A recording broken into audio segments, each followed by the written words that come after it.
All right, guys, we're back here on Soak It Up. I'm Maria Zepeda, and I'm back here with Jacob. Last time, we talked a bit about his missionary work. He went to the Congo in Africa, and he got to really connect with a lot of the people out there, which is really amazing. Mhm. I know we left it off last time. We wanted to hear about your hippo encounter story. Before we get into that, though, I'd like to talk a little bit about just how the environment out there is so different from what we have out here. And I know we talked about the environment last time. It's dense jungle. It's Mhm. humid. It's right on the equator. Um, so it's very different from what we're used to here in the United States, Mhm. and not only just with the environment being like the weather, but also the animals that they have Mhm. out there are so different than the animals that we have out here, and the resources that we have also. We have so much here. We can go Mhm. anywhere we want by car. We can eat anywhere we want. We can eat anything we want.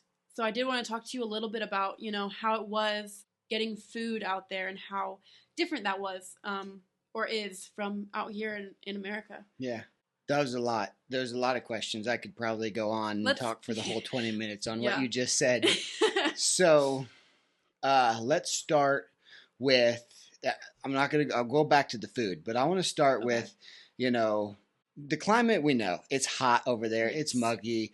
Yeah. We're in the jungle. It's difficult to walk through the jungle, but where we're walking, we usually have a large group with us. Now it's just Dwayne and myself and our interpreter that are there. But as we're there, we connect with different people, and we're like, hey, we got to bring all kinds of food and this and that into the Yeah. deep parts of the jungle. And so we bring a lot of people with us. So the actual traveling part, it's okay because we've got a lot of people with us, and so Yes. we kind of pave a trail through the jungle, and then we come to a village and we'll hire out, boats, which is just big trees that they've hauled out that we're able to get in. So we're able to work our way through, and with difficulty, but we do make that happen.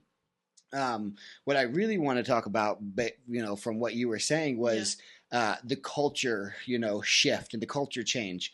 When I first went there, and of course, it was my first time going to a third world country. It was my first time being exposed to not having everything that I need right at my fingertips. I mean, we're talking, like not being able to just go, something as simple as go use the restroom, and have a decent place to be able to go do that, or be able to take a shower, or be able to actually lay in a bed for, weeks on end. So, those are things that, did challenge me the first time, and then Yeah. they challenged me the second time too, but you kind of knew what to expect by that time. Yeah. So those types of things, and just the way that they lived, helped me to realize the way that we really have it.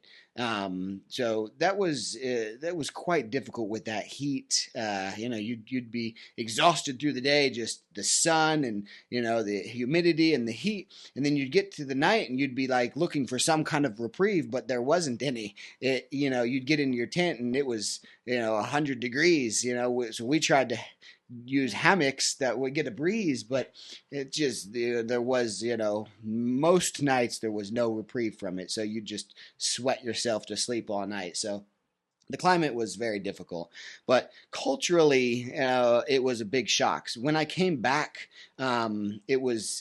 I had to go. I went through something when I went back, and I don't exactly know how to explain it, but I didn't want to live the way that I had lived my whole life. I didn't want to take advantage of all of these first world things that we had at our fingertips.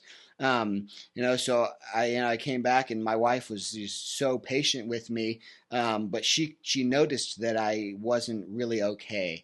She noticed that I think that something was about to change in our lives that you know. She didn't know whether it was something she would like, probably, or not. But and something did change in our lives. because I got asked this question, hey, now you know how spoiled we are. And so I pondered that for a while, and I realized that, we being spoiled is a choice. It's not wrong to be born into a first world country. I'm not faulted for that, and I'm not going to fault myself or anybody for that. This is where I was born. The scripture says, to whom much is given, much is received. So we are blessed here to be able to have steady jobs, to be able to have more than one vehicle per family, to be able to have enough food to not just last the next meal, but to last, to the end of the week plus. And that's not just food that we need; it's food that we want. It's beyond what we really need. So I began to ponder and realize that I want to live blessed and not spoiled. I want to give as much as we are receiving. So we changed our lifestyle. In my home, we don't have a television. We don't really use the HVAC or the heating or the cooling. We use a term. We said we need to get comfortable being uncomfortable. And that's something that Dwayne has said. That's something a lot of different people in our group have said, because we've really all, and we say that in our family as well. We don't want to get comfortable in a lifestyle where we're just expecting everything to be perfect for us. We're expecting comfort because we get too comfortable being comfortable. So this new lifestyle of being comfortable being uncomfortable, get comfortable being uncomfortable is how we say it, became a new normal for us. That way we would challenge ourselves to go the extra mile when we're asked from somebody else, challenge ourselves to, give up of our time to sacrifice it to help somebody else. So that culture change, and that's how the culture is over there, because they don't have the first world commodities that we have. Therefore, they're willing to, hey, if somebody needs help, they're willing to help that person. If they live to survive. They don't they don't they basically they eat to live. We live to eat here. So there's those differences. The mindset is a lot different. Yeah, it's very different. So we noticed that. So the second time I went back, though, the first time, because there was so many of these culture changes, it really I almost blocked a lot of it out because it was so much to handle. The second time I went, I actually kind of had a little bit of a breakdown that first night, and I was like, I just can't do it here. I forgot how hard it was. I really had a little bit of a mental breakdown, and I prayed through it, and we got through it. And the whole trip, I had this peace over me that was like no other. And it was after that I was able to really, take in what was going on over there. So the first time I was able to take in a lot, but that second time I was able to really understand how I could apply this to my life at home and what good I could do while I was over there. So it was really the end of that second trip that we made our lifestyle changes over here in the States to reflect being more giving, being more, get comfortable with being uncomfortable, and that we embraced that. And we also embraced that we're born here in the United States. That's okay. I'm okay with having a couple vehicles. I'm okay with having what we need. But we stop there. We stop with what we need. We stop with there's certain things that we don't allow ourselves to indulge in, and we work for those things if we do want them. So we want to live a lifestyle that we recognize what we have, and when we have more than what we need, we're willing to give of it, and we're willing to sacrifice that. So, yeah. Long-winded answer. And then the second part of your question was the food thing. Mm-hmm. So the first time we went, the food thing was really difficult. We would go a few days, couple days. Well, I think the longest we went was just a couple days without eating. But as far as we were walking and exercising and preaching, that was a lot. I remember this one time we were uh, we were in a canoe, like a little boat, and it had been a couple days since we had eaten, and we had some habanero peppers, and I seen them, and I'm like, man, it can't be that bad to just eat a pepper.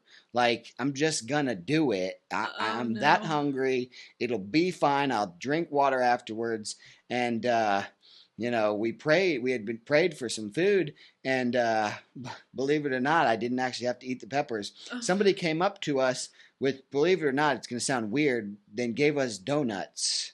And this was just in the middle of nowhere.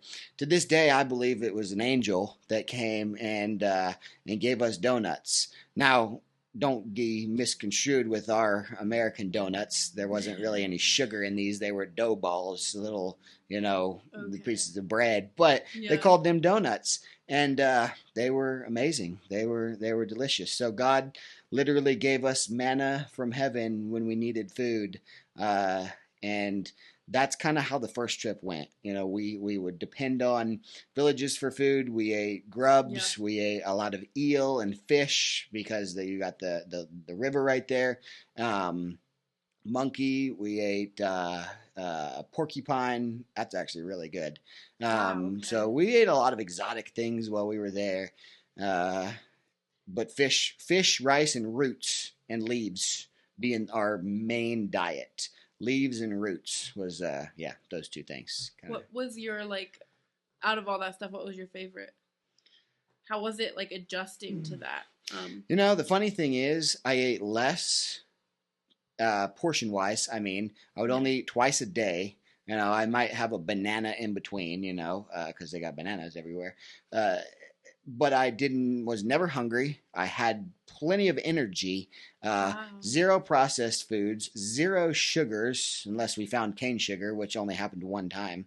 So zero processed foods, zero sugars, and we were eating a diet of protein. Yeah. Through grub worms, through fish, through and then we had our the only vegetables was really just some cassava leaves that we ate there, but it's still greens, so Yeah. we were getting our greens, and we had plenty of energy. So honestly, as odd as it sounds, like the food we were eating was good, and it Yeah. tasted good. So you did like it. Yeah, I liked pretty much all of it. The roots were kind of bland because there wasn't much salt, but Yeah. I brought my little vial of salt, and I would salt it myself sparingly so that I had enough. Yeah. So that made it good enough that I was able to enjoy it. How was it the first time, eating the grubs and stuff? Yeah, so the grubs were difficult. They laughed at me. I was like, "How do I eat it?" Because it's like Was it's it like that big, uh, literally. One of them were, and I'm like, "What am I supposed to bite it in half? Put the whole thing? Because it's kind of like hard." And the guy like reached over and he's like, "Ah, this is how you do it." And he just ripped it and bit it in half and just did it. And I'm like, "Oh, okay." So I just grabbed it and did it, and I liked them so much that they left a bowl of them on the in with us where we were staying that night, and I ended up eating them later as a snack. So Wow, so you actually really enjoyed it. I really enjoyed them. Yeah, it was that instead of popcorn, and they were fried. So I mean, they were. So they weren't like alive No, anymore. they weren't alive. Okay. Did you ever eat any like live grubs? No, no. Oh, okay. I don't know if I could do that. Yeah, that would be That would be rough. pretty. That would be rough. Yeah. Oh, that's. I don't know if I could do that. No. That's definitely something very different from what we have over here. And what you were saying, with all of the commodities and stuff that we have here and everything, and how, they don't have all of that here. Mm-mm. And so, in a way, that can kind of make you feel bad. Like, oh, we have it, but they don't. Mm-hmm. Like, that's unfair. Like, that's not fair. But, like you were saying, you have to look at it differently. Yeah. And you have to think of how blessed we are to have that, and don't take it for granted. Really, if you have that mindset where Yeah. you are very thankful for it, you have to make sure not to take that for granted, and also, like you were saying, to give back where you can. Yeah. And of course, the more you have, the more you can give. Mm-hmm. So I really like that. It's Yeah. really a lesson that we've learned. Like, they live there, they don't live here. That's what they're used to. This Mhm. is what we're used to. Um, when we go there, and I know you've got other questions, but No, it's okay. when we go there, we don't want to bring Western civilization. That's not our goal. Our goal is to bring the gospel. Our goal is to bring Yes. hope, and our goal is to bring love. We don't want to change the way that they live. We don't want to change society over there. We don't want to change the economy or anything like that. No, yes, we do bring the machetes, the shovels, the food, and things like that. But Scripture says that if we're going to feed the spirit, we must, take care of the physical needs as well. So we're doing what we're commissioned to do through Christ, and by doing those small things, we're not changing their society over there. We want them to understand that, hey, you can continue to live in the forest, you can continue to live out of the forest and from the forest and thrive in where God created you and in His creation. Like, their lifestyle is honestly beautiful, Yeah. except for the fact that they're basically enslaved. So we just want to give them hope of Christ, not hope that this life will end, but hope that eternity starts immediately. As soon as they know Christ and have accepted Him as their Savior, they can live where they are in peace. God provides them everything where they are. So you could even argue that they have more peace in their life because of the simpleness compared to our lifestyle of I need it now and immediate satisfaction. And so we're not trying to change that. We just want to bring the gospel to them. That's all. That's our objective. Yeah, and the way that we live here, like you were saying, it's so different because we're always in a hurry. It's always hectic. We always need everything right now, and if we can't get it right now, it's like this big annoyance or this thing that it's just so different, Well, that's why we've adopted a different lifestyle for our family. Yes. For my wife and our 5 kids now, like, we want to live a different lifestyle. Yeah. We don't want to be a part of, I can't say we're not part of the fast paced because it's hard to live in America and not be part of that. But we have certain things in our lives that, bring us back, by not having a television in our home. We don't have a television because we read. We read a lot. And we read a lot of quality books with our kids. Our kids read, we read. That's our nightly routine. We eat, we eat food that we grow on, our little land that we've got. And then we eat good food, minimize the sugars. Another thing that we do, those are just a couple of the ways that we try and adopt that lifestyle. We live outside, we homeschool our kids. They spend more time outside than they do inside. So we want to be able to connect with nature. We want to be able to connect with the creation that, God put us in. We're not meant to just live in, an air-conditioned box forever. That kind of disconnects us from the creation around us. Does it get uncomfortable sometimes? Is it hard to go to sleep sometimes? Yeah, it is. But it does something inside of you that helps you to realize, who you are, where you live, and honestly, it's healthy to sweat a little bit. So it helps us to physically feel better, honestly. When we spend a lot of time in air conditioning, we actually don't like it. We don't like the way it feels now. It's almost shifted for us to where we would rather take the natural heat than the air condition. So we try and implement different things into our lifestyle now that help us to be more grateful and help us to live a different lifestyle, even though we're in a fast-paced, first world, westernized country. Yeah. So a lot of the people out there, it's remote jungle tribes. These are people that have never been reached before, never even, I'm sure a lot of them heard the gospel before. And with, remote tribes and seeing people that are a lot different from them, it can be dangerous sometimes. So what are like some of the dangers that you guys faced going out there and being so different from people that they're used to and bringing in something that they've never heard before? Yeah. So the dangers of bringing the gospel. Yes. So honestly, like in this country, Oh gosh, how far back do we go? So Belgium, kind of enslaved the entire country 150 years ago. It's not that way anymore, but they brought a lot of, there's Catholic, there's a lot of witchcraft there. That was from way back, but there's Catholic now mixed in, from Europe. And then they've got the old school witchcraft that they've got there that's been in Africa for centuries.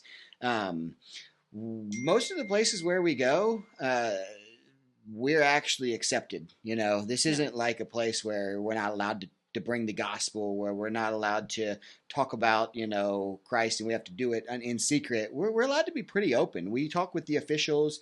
They know that we're there to help. We get their stamp of approval.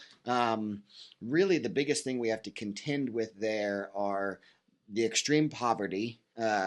The extreme poverty makes people want to, take advantage of us because they think, oh, we're from America, we're loaded, and in reality, we really don't carry that much money on us there for that reason. So that's the one thing we have to Yeah. contend with. The second thing we have to contend with is just the fact that, the wildlife, the natural elements and things like that, and that makes it, it's not what we're used to. We don't have to deal with. I don't have to watch out for snakes or different, ants or bugs or predators when I'm going to work because I just get in the truck and drive. So Yeah. it's a lot different there. Anytime you got to do anything, you got to, and everything's bigger in Africa or in the rainforests. I guess that's true for the Amazon too. But I mean, the spiders are as big as my hand almost. The roaches are this big. If I have to brush them out of where I was sleeping before I went to bed Oh at my night, I mean, gosh. Yeah. it's everything's bigger there. So there was one time we had a hippo encounter. Hippos are one of the most dangerous animals in the world. Actually, they might be the most dangerous animal in the world and the most aggressive. We had an encounter with one very close. When you go into their territory, they're not happy about it typically, and they're very Yeah. protective of They're their very area. territorial, aren't They they? are very Yeah. territorial. So we were behind schedule. Uh, we had some conflicts. We wanted to take bikes through the jungle. They wanted to charge us a bunch of money, and we refused to do it. They were threatening to take us and to beat us and all of this stuff. And we ended up saying, hey, we're going back to this government official for this region. And he asked us to give a report of how each tribe and how each village treated us. And honestly, our report's not going to be very good when we get back there. And us saying that, the consequences of a bad report are not good and can sometimes mean death. That's just how their government works. So they completely switched their tone. Oh my goodness, we'll take you by boat. We'll do it, right now. And the tribe leader got in the boat and he led the way and they took us where we needed to go. Yeah. The thing was, we were about 4 hours behind schedule going upriver without any motors or anything, of course. So we were advised not to be anywhere after dark on the river. We were going through and we didn't have any lights on because we had the moonlight and it's Yeah. better to just try and go through that. We heard a noise over in the water somewhere, and then we heard a really big loud snort, and Oh my we had an gosh. idea that it was a hippo. So the guy that was in the boat, I was sitting down, he's standing up, he's like trying to, paddle us. I guess we were close enough to shore. It was dark, it was hard for me to tell, but he jumped out of the boat. And he's like, as a hippo, I got better chances trying to swim to land, I guess he thought. So he jumped out of the boat, swam a little bit, got off on land, and ran off into the jungle. And I'm on with a couple guys behind me, and I just stand up and I grab the oar because he just dropped it. I also tried to grab my camera, but it was so dark I couldn't really get anything. But I did shine my light. I did see it. And it was so close, and their mouths are so large. It could have taken the boat and cut it in half, bit it in half. Oh my But gosh. thankfully, it went the other way, and surprisingly, it allowed us to go through its territory. We ended up catching up with Yeah. the guy. He got back on the boat So you just got down back the on way. later. Just got back on. Who was it that jumped out? Just one of the guys from the Just village that was taking us. I didn't know who. I didn't wow. know him personally. So I know a lot of them don't speak English. Mm-hmm. Do any of the people that were there with you did any of them speak English? Nope, nobody. Just Dwayne, myself, and our interpreter. That's the Wow. only people that spoke English. Yeah. That, Yep. yep. That's a really crazy story. And with how, hippos are like one of the top, most dangerous animals in the Mm-hmm. world, they're super territorial. They're known to attack, especially if you're like going through its Yeah. territory. It's just so Yep. incredible that it didn't. And it was, how far do you think from you guys? Oh, it was like 10 feet. When we first saw it, it was only 10 feet from us. So it was very close. It was That is very crazy. close. And in the water, it's not going to take it that long to get to you Oh, no, either. they're very fast. They can Yeah. go 15, 20 miles an hour underwater, or 10 to 15 miles an hour underwater.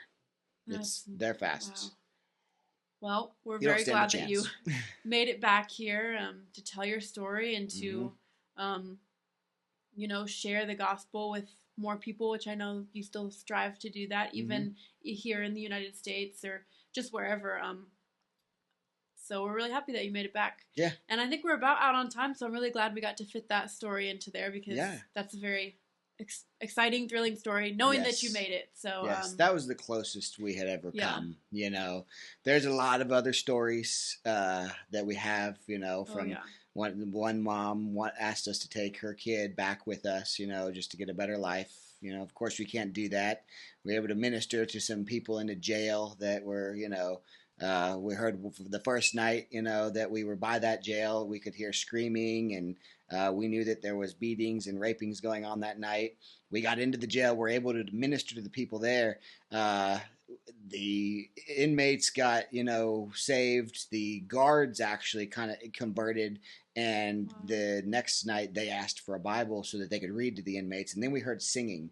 Oh Started my by the gosh. guards, which we taught them the song. There's a lot of different stories that we have over there, and a Yeah. lot of different, the one church, and we every time we go there, whether it's me or our organization that we started, there's revival that just spreads through the different areas that we hit even after we leave. So we kind of go there Yeah. to ignite it. We train up pastors. We teach them scripture while we're there, and then they go out and they bring it out. So even Wow. while we're here today, it's still spreading. Mhm. And then we've got a couple people that we really work with there that we fund, that we really, really trust. Yeah. These men, two men in particular, that we can still operate and we can still do things there while we're here in the States. And then we go about every other year back there for 4 weeks, whether it's myself, Dwayne, or any other member of our organization that we've started, to be able to reach new areas, expand, teach, and minister to those people. So yeah, it's growing and it's good. Yeah, that's really incredible. And I know there are other people, like you said, Dwayne, he went. I know he brings other people with him sometimes. So we'd Mhm. love to be able to talk to them and, see what their experience with all of that was and is, because I know they continue to go out there and minister to those people and spread the gospel. So thanks so much for being here and sharing your story. And maybe we'll be back on. Maybe we'll have someone else back on to share how this story is continuing and how the gospel is spreading out there in Africa. But right now, guys, make sure to leave your comments down below, subscribe, and share. And I'll see you next time. When you think you know someone, but you never really had a clue.